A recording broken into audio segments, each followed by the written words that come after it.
जल समर्पित करते हैं तो जल का सुख हमको प्राप्त होता है। आवाज पकड़ रहा है। एक चावल का दाना भी अगर हम भगवान शिव को समर्पित करते हैं तो उसका सुख भी हमको मिलता है।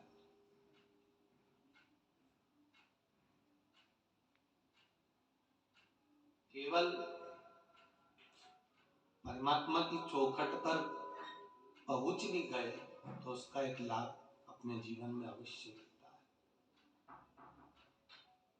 और सरल भाषा में समझ लो तो जैसे कहते हैं ना कि गाय गोबर करती है, तो गाय का गोबर जब जमीन पर गिरता है तो धूल लेकर ही उठता है।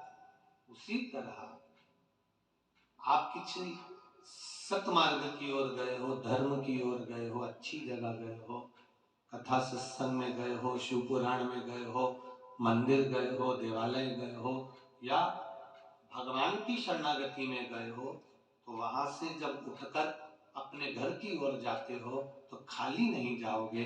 जैसे धूल लेकर गोबर भी उठता है उसी तरह हम भी परमात्मा की कृपा लेकर ही उठते हैं।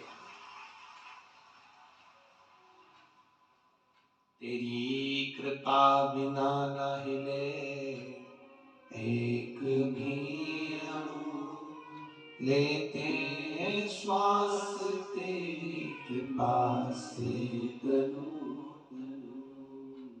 बखान क्या करूं मैं राखों के ढेर का, चपटी भभूत में खजाना कुबेर का। आप उसकी शरणागति में गए हो तो कुछ ना कुछ वो देकर ही भेजे, खाली नहीं भेजे। लाखों लाखों की संख्या में आप लोग यहाँ आए हो। ठंड भी कड़कड़ाती हुई पड़ रही है। रात भर इसी पंडाल में सो जाना, फिर उठ जाना, ठंडे पानी से स्नान कर लेना, फिर कीर्तन रात भर कर लेना।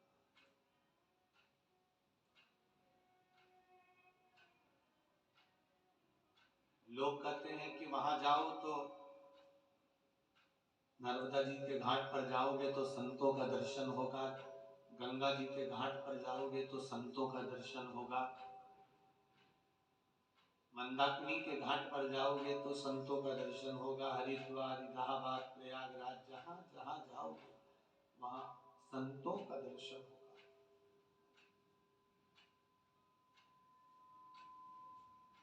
और कहीं नहीं जा सको तो शिव महापुराण की कथा में एक बार जाकर ये इतने संतों का दर्शन एक साथ कर लेना। ये बार बार नहीं मिलेगा, फिर नहीं मिलने वाले। जो वंचित रह गया वो रह गया। हम इस व्यासपीठ से फिर कहना चाहेंगे, जहां जहां कथा होती है वहां जाकर पहुंचकर एक बार दर्शन अवश्य करना चाहिए। रात्रि के समय पर, दिन के समय पर कथा सुनकर कि भगवान की करुणा, भगवान की कृपा, भगवान की उदारता, भगवान की दया कैसी होती है।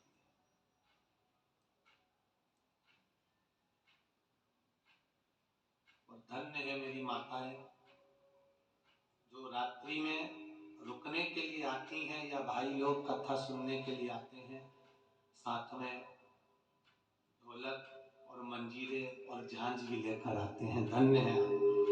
प्रणाम। क्या चला रहे बाबा? धन्य है आप। आपकी श्रद्धा, आपका विश्वास, आपका भरोसा, आपकी दृढ़ता।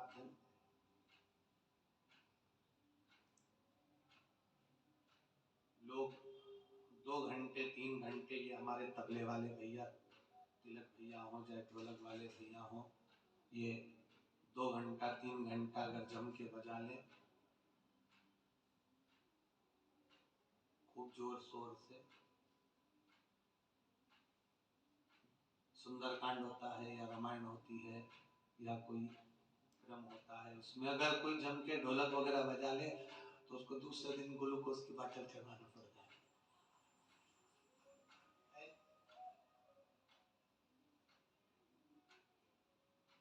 और धन्य है मेरी जीजियों और मेरे जीजाओं, धन्य है।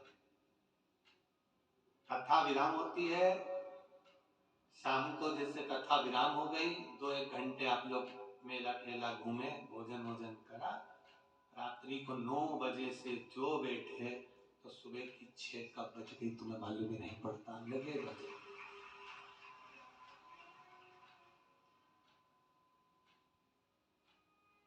धन्यता है आपकी, साधुवाद है आपको।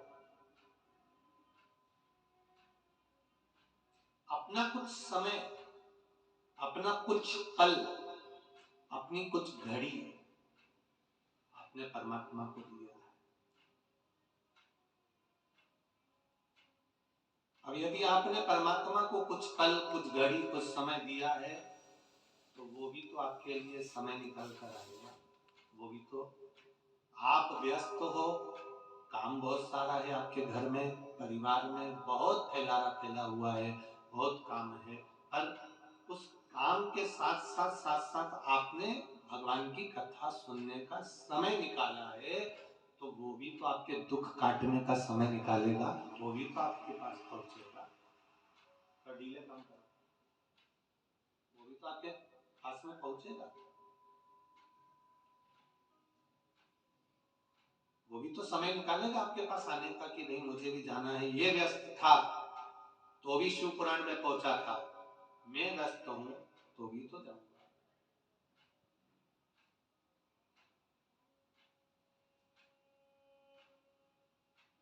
तेरी कृपा, तेरी उदारता, तेरी करुणा, तेरी वात्सल्यता, ये तेरे चरणों का सुख है जो हमको मिल रहा।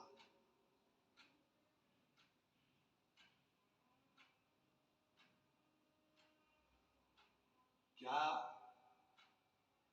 मस्ती में लोग मस्त होकर भगवान के भजनों पर नाच रहे थे।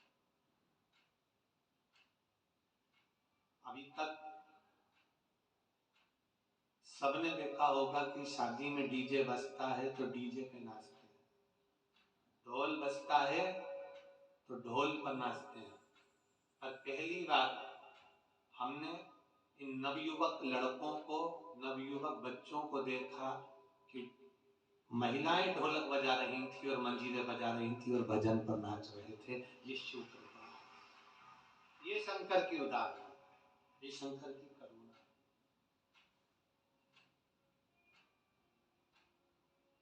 उसके सहारे पर अड़े हुए।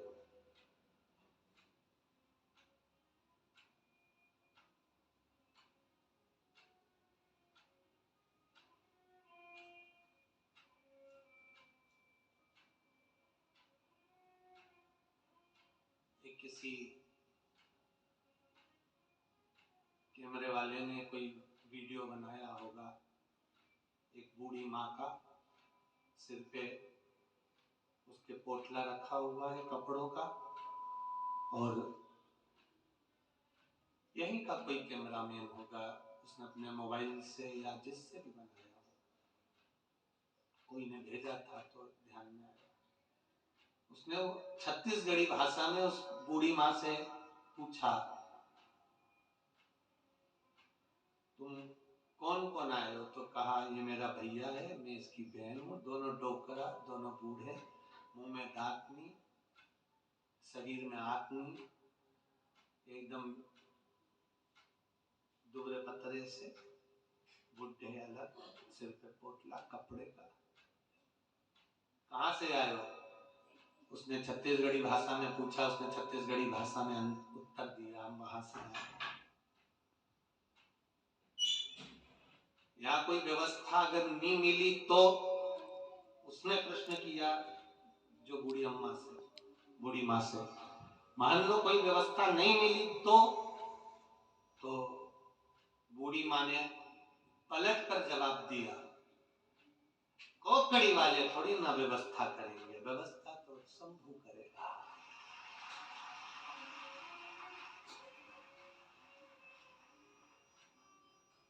जहां कथा होती है,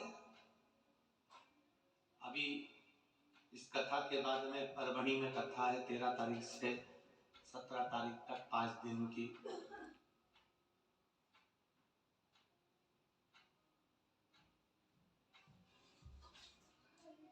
परवणी वाले भी व्यवस्था करने में लगे हुए हैं, तैयारी करने में लगे हुए हैं।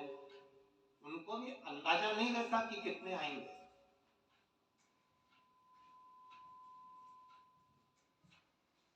हमने ये जानते हैं केसरवानी जी के साथ के जो मित्र लोग हैं और जायसवाल जी के जो साथी लोग हैं, कल हमने यहाँ के हलवाई को, वो यादव जी हैं, भोजन बना रहे, हमने उनको कल कक्ष में बुलवाया था और हलवाई जी से हमने पूछा था कि कोकड़ी में तुम कितने लोगों का भोजन बनाने आए? कहा गुरु जी, छत्तीसगढ़ी भाषा में वो बोल रहे थे, गुरु जी ये बोले तो थे कि 10-1,000 आदमी का बना देगा, 5-10,000 आदमी का बना देगा। फिर अरे क्या, फिर सुबेरे हम आए थे 30, फिर मैं अपने गांव गया 70 और लेके आया बनाने वालों को। क्यों? पहले दिन ही जो 30 आई थी माताएं और भाई, वो तो चावल धोने में सुबह से लगे थे तो रात तक धोते ही रहे, निकल ही नहीं पाए। अब हमने कहा फिर अब भोजन कितने लोगों का बन रहा है? अब कुछ नहीं कह सकते गुरु जी, कभी 1.5 लाख, कभी 2.25 लाख, कभी 50,000, कभी 70,000, कभी 2.5 लाख, ऐसा भोजन का क्रम चलता रहा है। लोग आ रहे हैं, खा रहे हैं, जा रहे हैं। अब हमने पूछा ये बताओ यादव जी कि जायसवाल जी यहाँ से चावल भेज रहे हैं, सब्जी भेज रहे हैं, सामान भेज रहे हैं उधर। अरे गुरु जी, क्या दान दाता है, गाड़ी भर भर के टमाटर लिया है, गाड़ी भर भर के पत्ता गोभी लिया है, गाड़ी भर भर के वो भट्टा लिया है और सब रखा हुआ है। इतना कोई चावल ला रहा, कोई कुछ ला रहा, कोई कुछ ला रहा। गुरुदेव, वो भोलेनाथ भंडारा चलाता है और भोलेनाथ ही खाता है, कोई दूसरे की सामर्थ्यता नहीं है। शिव महापुराण में लाखों लाखों लोगों को भोजन कराने की भी सामर्थ्यता अगर किसी की है तो वो शंकर भगवान अपनी देवी अन्नपूर्णा को पहले भेज देते हैं कि तू जा, इतने भगत आएंगे, भूखे ना सो जाए, खाली पेट ना रह जाए, इनको भोजन कराने की जवाबदारी मेरा शिव आते हैं, मेरे शंकर आते हैं, मेरा भोलेनाथ आता है, उससे पहले मां अन्नपूर्णा को भेज देता है 2 दिन पहले कि तुम जाकर भोजन तैयार करो, भूखा ना सो जाए। और ये मेरा विश्वास कहता है, शिव महापुराण की कथा करते करते ये मेरा भरोसा कहता है, ये मेरा विश्वास कहता है, जितना तो तुम शादी में जाओगे तुम्हारा स्वागत नहीं होगा, टाइम पर चाय, टाइम पर बिस्कुट, टाइम पर दूध, टाइम पर भोजन, टाइम पर नाश्ता, ऐसे व्यवस्था केवल एक ही जगह मिल सकती है और वो शिव महापुराण की कथा है। और यहाँ देखा नहीं जाता कि ये वीआईपी है तो इसको ज्यादा देंगे, ये कम वीआईपी है तो इसको ज्यादा कम देंगे, ऐसा नहीं है। शंकर के धाम में शिव महापुराण की कथा में जो आया, बालोदा बाजार से भी माताएं दर्शन करने आ रही थी तो झोले में भर भर के बिस्कुट के पूरे ला रही थी। मेरी बालोदा बाजार की जीजियों को मैं प्रणाम करता हूँ, आपके विश्वास को प्रणाम करता हूँ। आप बालोदा बाजार से आ रही हो तो झोले में बिस्कुट लेकर आ रही हो कि बच्चों को बांटते हुए जाएंगे, बच्चे लोग सो रहे होंगे, छोटे छोटे बच्चे आए होंगे, माताओं के साथ में कोई आया होगा, उनको दे देंगे, बुजुर्ग आएंगे, भूख लगेगी तो उनको दे देंगे। मैं धन्यवाद दूंगा बालोदा की एक बहन को, रोज रात्रि को आती थी और रोज रात्रि को आकर प्रतिदिन रात्रि को कहीं बिस्कुट, कहीं टॉफी, कहीं कोई सामग्री, कहीं पानी की छोटी छोटी बोतल है, कहीं पाउच, कुछ भी उसके हाथ में आता था वो देकर चली जाती थी। धन्य, हम पहचानते नहीं पर आपकी श्रद्धा को नमन करते हैं, आपके विश्वास को नमन करते हैं, आपके भरोसे को नमन करते हैं। कितनी व्यवस्था कोई दूसरा नहीं कर सकता, ये शंकर के सिवाय कोई। कोकड़ी गांव के एक एक कार्यकर्ता जायसवाल परिवार ने तो कथा कराई, परिवार तो लगा ही था, पर साथ में उनकी मित्र मंडली और एक एक कार्यकर्ता भी तत्परता से कार्य कर रहे। प्रशासन, यहाँ के विधायक महोदय, यहाँ की नगर पालिका, नगर निगम, पंचायत और यहाँ की पुलिस प्रशासन, collector sir, DSP, SP, TI, सबको मैं नमन करता हूँ। आपने बिल्कुल चाकचौंध व्यवस्था करी, खूब संभाला, खूब संभाला।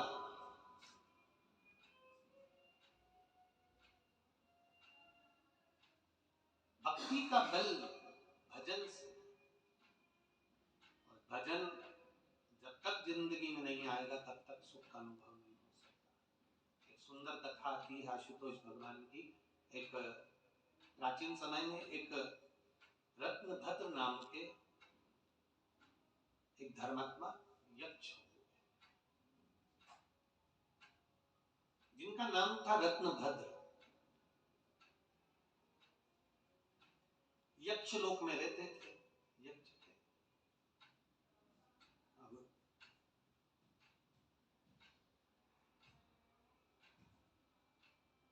रत्नभद्र यक्ष गंधमादन पर्वत पर निवास करते थे, वहीं रहकर अपना कार्य किया करते थे, अपने कार्य में डूबे रहते थे।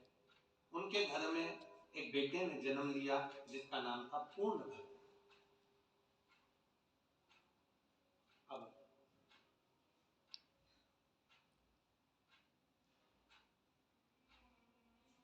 पूर्णभद्र बड़े हो गए, उनका विवाह हो गया। कन्या कनक कुंडला, उनकी धर्म पत्नी का नाम था कनक कुंडला। 16 वर्ष निकल गए, कनक कुंडला के गर्भ से संतान नहीं हुई। जिस नारी के गर्भ से संतान नहीं होती उसको बड़ा दुख होता है कि मुझे संतान क्यों।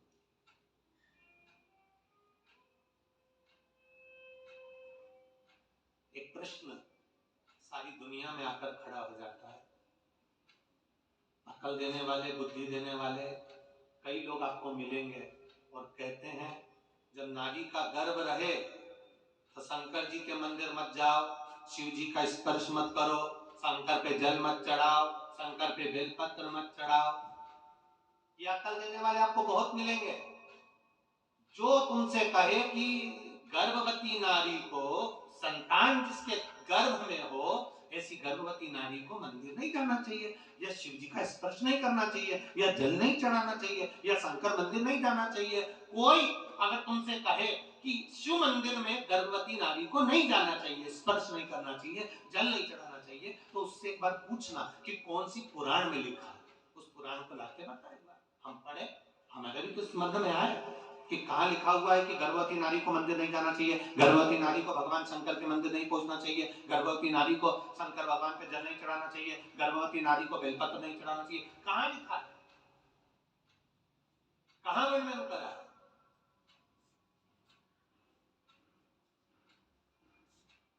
कितना सुंदर कहा है, गर्भ में संतान हो तो भजन करो, गर्भ में संतान हो तो रामायण, गीता, हमारे वेद, हमारे शास्त्र, हमारे पुराणों को पढ़ो। इतना भी नहीं कर सकते तो रोज प्रतिदिन भगवान के मंदिर में जाकर एक लोटा जल चढ़ाओ, भगवान का दर्शन करो, उनका पूजन करो, उनका स्मरण करो। क्यों कहते हैं, किस लिए कहते हैं?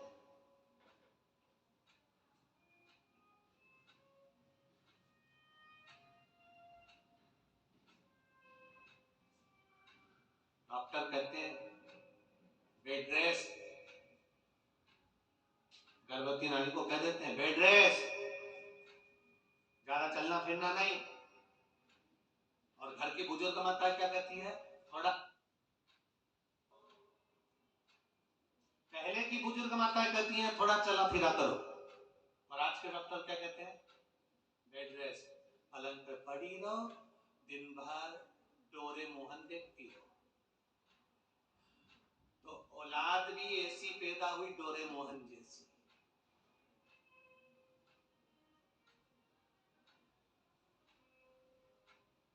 ऐसी औलाद पैदा हुई कि रो रही है कि हंस रही है मालूम ही नहीं पड़ता, डोरेमोन हंसता है कि रोता मालूम नहीं पड़ता। अब किसी ने पूछा कि तुमने ये संतान तुम्हारी ऐसी हो गई, तो कहा वो डॉक्टर बोला था बेड रेस्ट का। डॉक्टर ने बेड रेस्ट होने का बोला था, पर डोरेमोन देखने का नहीं बोला था। उसने कहा था आराम करो, भजन करो, कीर्तन करो, मंत्र जाप करो, नाम जाप करो, जिससे तुम्हारी होने वाली संतान, तुम्हारी होने वाली औलाद भी कीर्तनी, भजनावली और सनातनी पैदा हो, धार्मिक हो, तो ऐसी संतान।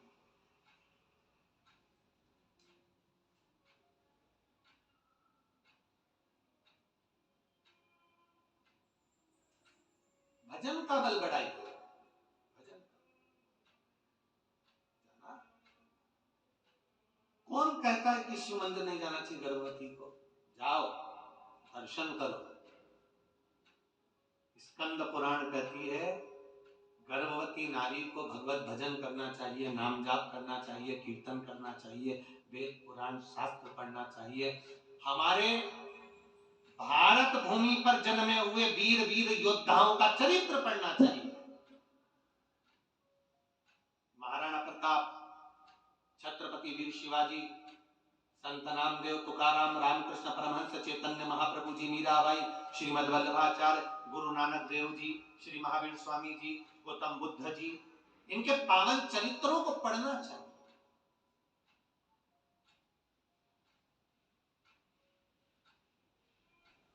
पढ़ो इनको, और नहीं पढ़ सकते तो कहीं कथा सुन लो, वो भी नहीं कर सकते तो शिव मंदिर में एक लोटा जल चढ़ाओ। क्या होगा उससे? उससे फल क्या मिलेगा? शिव महापुराण की कथा कहती है, स्कंद पुराण कहती है, जब नारी भगवान शंकर पर जल समर्पित करती है या शिव मंदिर में जाकर दर्शन करती है, तो उसके गर्भ में अगर मान लो संतान किसी कारण से, कोई ग्रह नक्षत्र के कारण विकलांग हो रही हो, कोई शरीर से कष्टवान हो रही हो, तो मात्र शिव के दर्शन कर कर वो संतान भी स्वस्थ पैदा होती है, स्वस्थ जन्म लेती है। पर हमको लोगों ने उल्टा घुमा दिया, उल्टा कहने वालों ने कह दिया कि नहीं नहीं मंदिर मत जाना, शिव मंदिर में मत जाओ, जल मत चढ़ाओ, पूजन मत करो। यहाँ में उल्टा घुमाया गया है, उल्टा। और शिव महापुराण की कथा कहती है दुख की घड़ी हो, तकलीफ का समय हो, कष्ट का समय हो, शिव मंदिर मत छोड़ो। एक पत्र आया है, देखिए।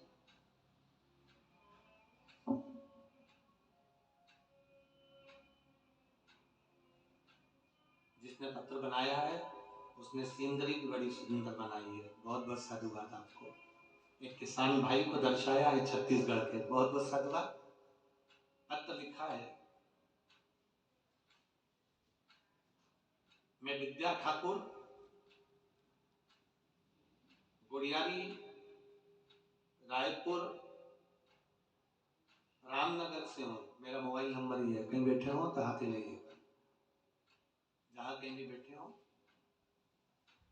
मैं विद्या ठाकुर, मेरा बेटा 15 साल का है, जिसके पेट में अचानक दर्द हुआ, फिर हम उसको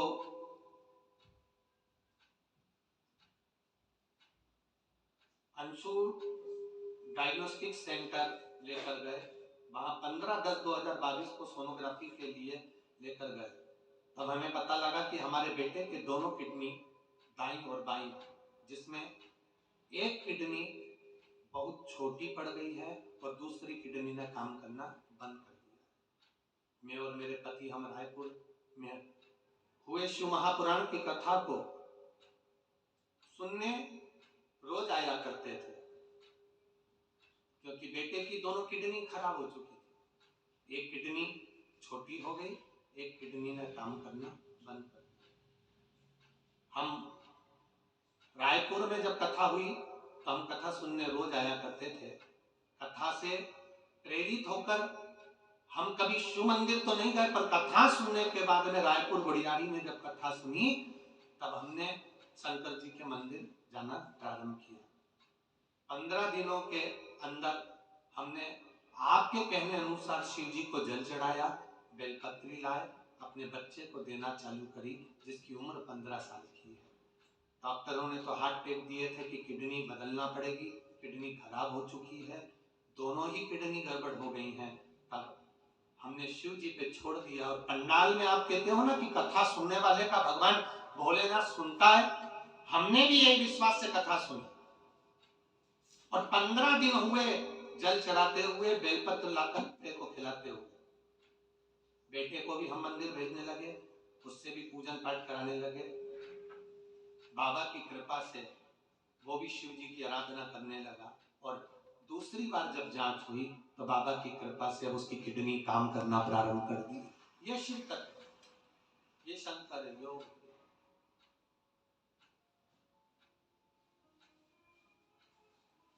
जहां विश्वास है वहां शिव है, जहां विश्वास वहां।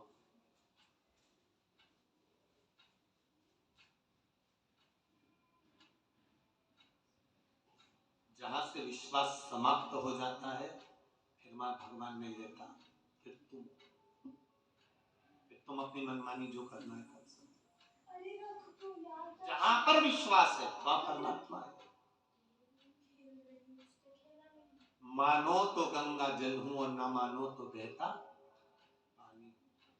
मानो तो ये कुबेर भंडारी है, मानो तो ये कुबेरेश्वर महादेव है, मानो तो ये केवल शिव महापुराण की पोथी नहीं है, ये सीहोर कुबेरेश्वर धाम से आया हुआ कुबेर भंडारी 7 दिन यहाँ रहता है तो वो आपको देता है।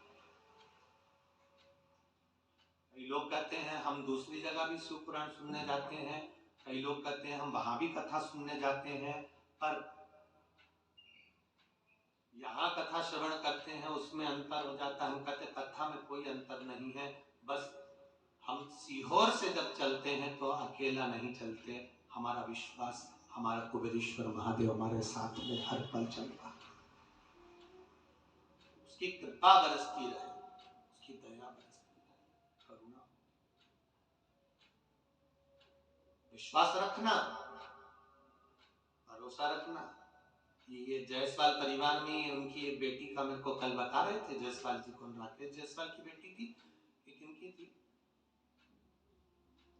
आप ही की थी, राकेश जी की ये बेटी, इसको गोदी में लेकर, आप लोग तो कोकड़ी वाले, इनको मालूम भी होगा कि इतनी तबीयत खराब हो गई थी इसकी कि इसके पांव से, इतने शरीर से चलना हो गया था, पलंग पर पड़ी रहती थी, गोदी में उठाना पड़ता था। क्यों जयसवाल जी? गोदी में उठाना पड़ता था, ले जाना पड़ता था। तब वेणु शंकर जी ने तुरंत कहा भैया ये रुद्राक्ष मेरे सीहोर से आया है, इस रुद्राक्ष को इसके गले में डाल दो, इसी का पानी पिलाओ। उसी रुद्राक्ष का पानी पिलाना वो आज तक बेटी के गले में पड़ा हुआ है। जिस दिन से डाला उसके 20 मिनट बाद बेटी ने चलना प्रारंभ कर दिया था। ये शिव तत्व है, ये घड़ी है, ये शंकर।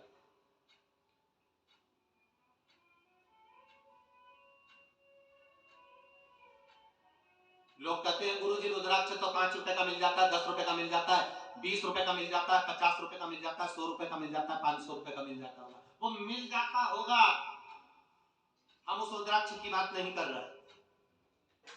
मेरे बाबा ने जो अपने आंसुओं से रुद्राक्ष दिया है उसकी कीमत मेरे बाबा ने कभी नहीं दी। और मेरे बाबा ने जो रुद्राक्ष दिया वो साधारण नहीं दिया, वो आनंद देने वाला। हम कहीं के रुद्राक्ष हो सबको नमन करते हैं, पर कुबेरेश्वर धाम की धरा पर, जमीन पर पहुंचकर वहां के कंकर शंकर का स्पर्श कर कर जो रुद्राक्ष तुमने लिया है वो तुम्हारे पास में कोहिनूर हीरे से कम नहीं है, वो तुम्हारे दुख को मिटाने के लिए कोई कम नहीं है। रुद्राक्ष के साथ रहेंगे।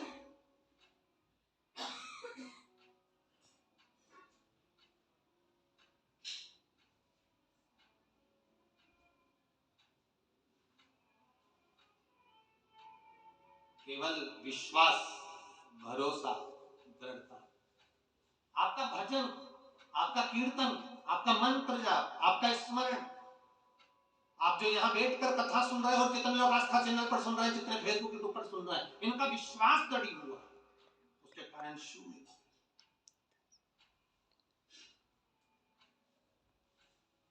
शंकर प्राप्त। एक पत्र और देखिए,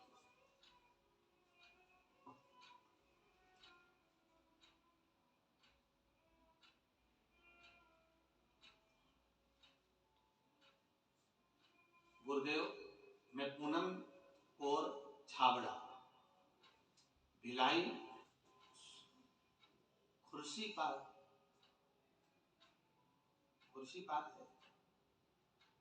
खुर्शीपाद छत्तीसगढ़ से हूँ। कहीं बैठी हो तो हाथ हिलाइएगा, जहां कहीं भी बैठी हो अपना हाथ हिलाइएगा। मैं इधर है क्या, पूनमपुर, छाबड़ा, भिलाई, खुर्शीपाद छत्तीसगढ़ से हूँ। एक लाइन आपने लिखी है, खाली न जाता कोई दर से तुम्हारे, आप भी बोलिए, खाली न जाता कोई दर से तुम्हारे, मैं भी खड़ी हूँ नन्ही बाहें पसारे, मैं भी खड़ी हूँ नन्ही बाहें पसारे, अपने हृदय से लगा लो, गिरा जा रहा हूँ, उठा लो, प्रभु अपने दर से अब तो न टालो, गिरा जा रहा हूँ, उठा लो। पत्र में लिखा है, गुरुदेव, एक लोटे जल का क्या महत्व, में क्या वर्णन करूं। मेरी बेटी जो कि 16 साल की है, वह जब 3 साल की थी तो उसकी आंखों में अचानक एक बीमारी हो गई, जिससे उसके आंखों में एक बूंद आंसू नहीं आता था।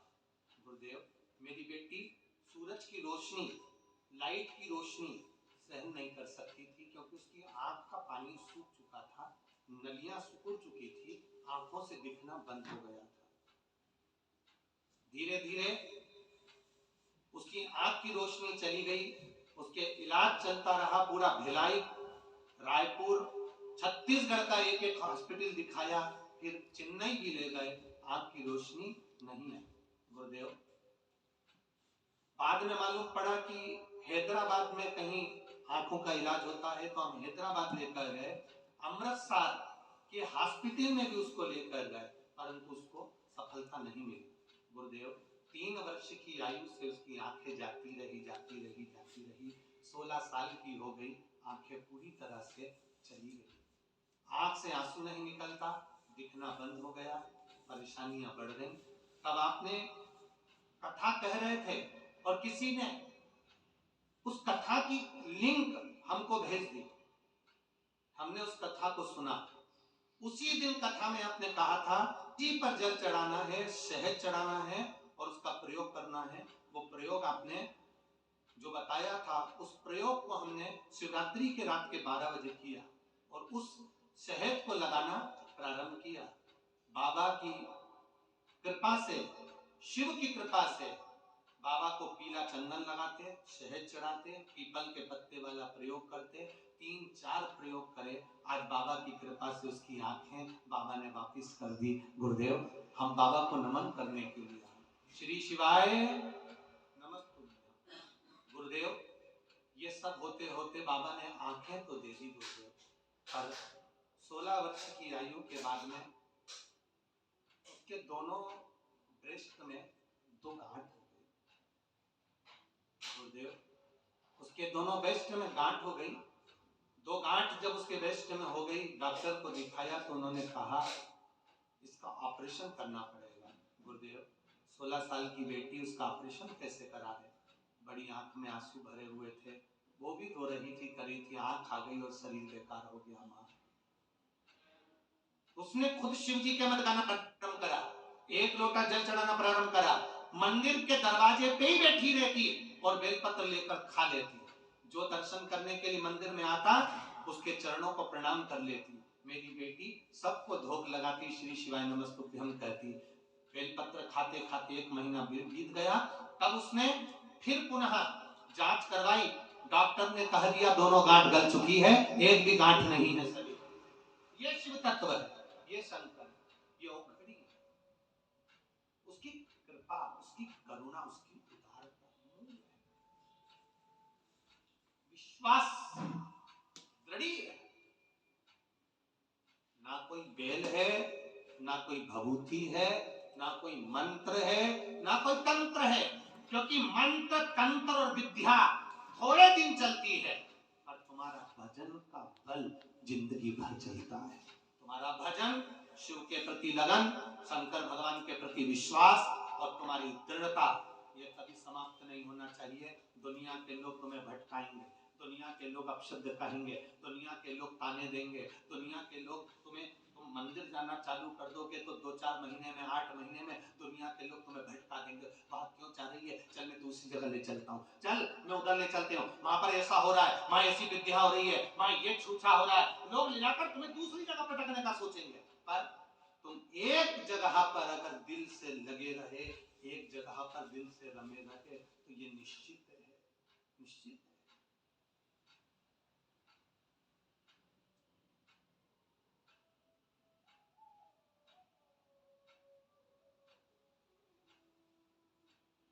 जो चतुर होता है ना, एक कुएं में से पानी निकालना है, कुआं बहुत गहरा है, उस कुएं में से पानी निकालना है। रस्सी है तुम्हारे पास में, बाल्टी है, डाली, रस्सी छोटी पड़ गई, फिर दूसरी रस्सी लेकर आया, फिर बांधा, फिर डाली, रस्सी छोटी पड़ गई, फिर लाए, फिर डाला, रस्सी छोटी पड़ गई। फिर किसी ने कहा क्या कर रहे हो, पानी क्यों नहीं लेकर आए? अरे भैया 4 बार रस्सी बदल कर देख लिया, पर वो पानी की रस्सी छोटी पड़ जाती है। तब किसी संत ने कहा बार बार रस्सी लाने की जरूरत ही नहीं पड़ेगी, एक रस्सी पहले की है, दूसरी रस्सी उसमें जोड़ लेता तो वही रस्सी नीचे तक चली जाती और पानी लेकर आ जाती। बदलने से कुछ नहीं होगा। आप जिंदगी भर गुरुओं को बदलते रहो, पूरी जिंदगी, कभी इधर चले गए, हमें सुख मिल गया, फिर पलट के उधर चले गए, उधर सुख मिल गया, फिर पलट के उधर चले गए, ऐसे जिंदगी निकलने वाली नहीं। एक जगह पर कड़ी बने रहो, एक जगह पर निश्चित बने रहो, रस्सियां आती रहेंगी, जुड़ती रहेंगी, जाती रहेगी, जाएगी, पानी निकाल कर लाएगी। कितनी भी रस्सियां बदल लो, उससे पानी नहीं आने वाला। पानी एक ही रस्सी नीचे तक चली जाए, उसमें जोड़ते जाओ, अपने विश्वास को, अपनी दृढ़ता को प्रबल करते चलो, विश्वास प्रबल करिए, दृढ़ करिए।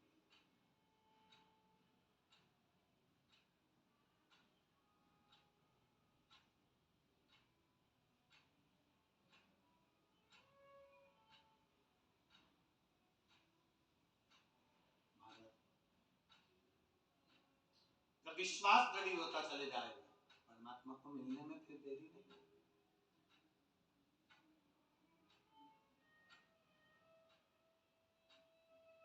अभी तक भटके, भटक लिए। कोई ने कहा यहाँ चले जाओ, चले गए। कोई ने कहा वहां पर जादू हो रहा है, वहां चले जाओ, वहां चले गए। ये मदारी और जादू का खेल नहीं है, शिव महापुराण की कथा, ये विश्वास का खेल है। जितना भरोसा मेरे महादेव पर करोगे, वो आंख बंद कर कर उतना विश्वास तुम पर करेगा। तुमने तो 1 रुपया मांगा है, वो झोली इतनी भर देगा कि खाली रह नहीं पाएगी, इतनी कृपा कर देता है।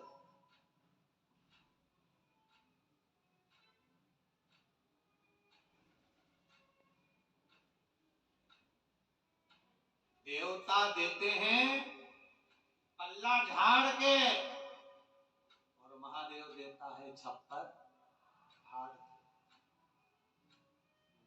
हे वधिदेव महादेव, वो पल्ला झाड़ के नहीं देता कि तेरे भाग्य में कितना लिखा है, वो तो दे देता है, फिर भूल जाता है कि मैंने इसको दिया। आपको मालूम नहीं पड़ता कि आपकी जिंदगी के कितने दुख ऐसे हैं जो केवल जल चढ़ाने से समाप्त होते गए, तुम्हें मालूम नहीं पड़ने दिया भगवान।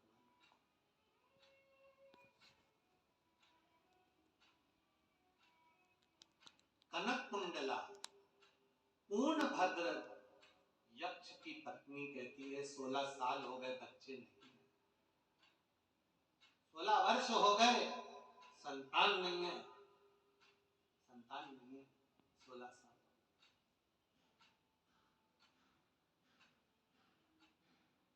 पूर्ण भद्र अपनी पत्नी से कहा, मुझे भी दुख होता है, ये राज्य कौन संभालेगा, ये सत्ता कौन संभालेगा, जब औलाद ही नहीं है तो फिर कौन संभालेगा।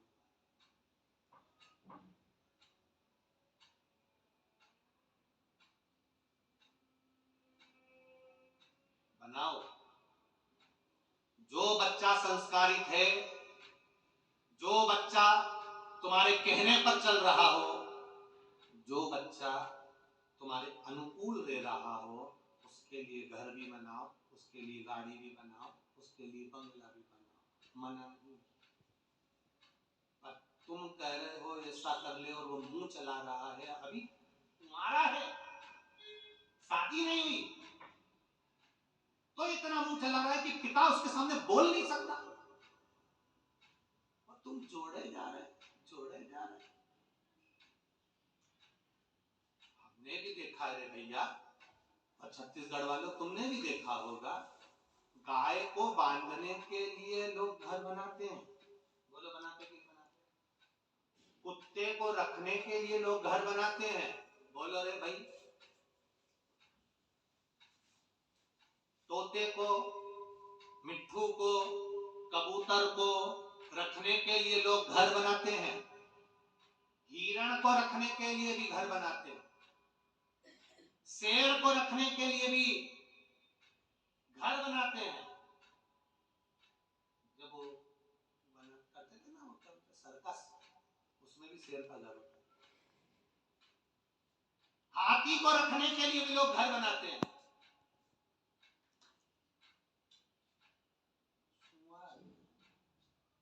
उसको भी रखने के लिए लोग घर बनाते हैं।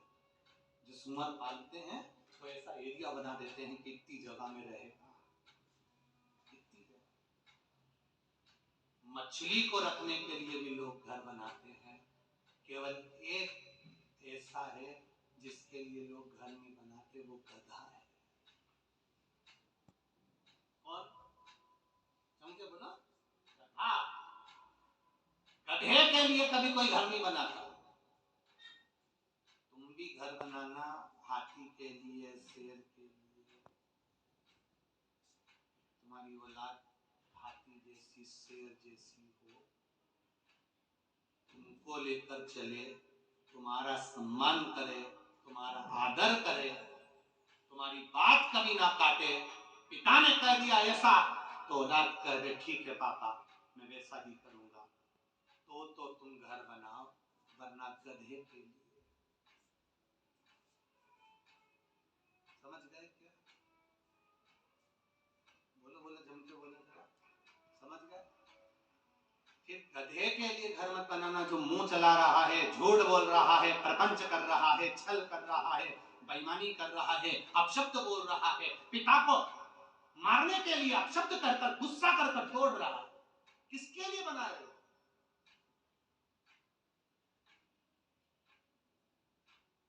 जब पत्नी और पुत्र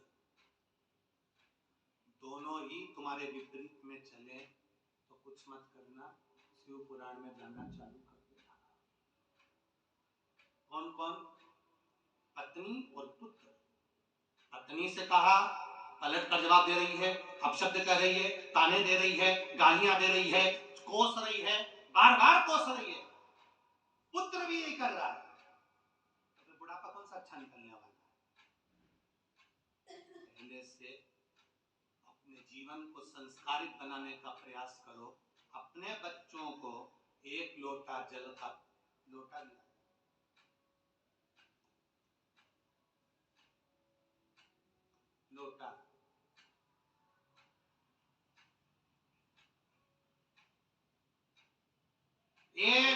का जल का अपने बच्चों को पकड़ाइए और बच्चों से कहिए कि तू मंदिर जाना चालू कर, क्योंकि वो ये सिर झुकाना परमात्मा के आगे अगर चालू कर देगा तो ये निश्चित है एक ना एक दिन वो आपके आगे भी सिर झुकाएगा, कड़क होकर खड़ा नहीं होगा।